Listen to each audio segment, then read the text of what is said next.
Fevral oyida Ilyos akamni bitta uskuna oldik, qo'ydik. Assalomu alaykum hurmatli kuzatuvchilar, mana navbatdagi stanogimizni ikkinchisini mijozimizga o'rnatib berdik.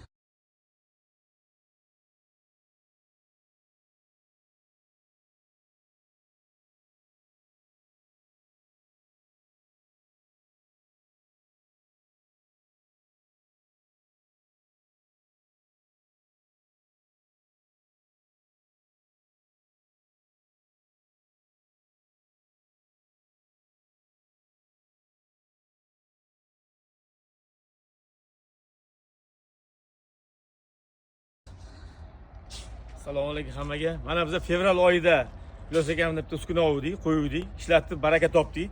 Apparat ishlashlari zo'r. Ishlar mana sifatli chiqibdi. Mana bugun ikkinchi uskunamizni qo'ydik mana. Xudo xolasa yana niyat qilyaptik. Bir 3 oydan keyin uchinchisini ham olamiz, xudo xolasa. Hammalarga tavsiya qilaman. Ishlashlari hammasi zo'r. Uskunaga javob. Xizmatlari yaxshimi? Xizmatlari zo'r. Sizlarga ham rahmat. Ilyos akamga, Ilhomga o'rnatib ketishdi zo'r. Hammaga tavsiya qilamiz uskunani. Ishlashlari Xitoydan qolishmaydi. Zo'r bo'lsa zo'ru, kam emas. Rahmat aka.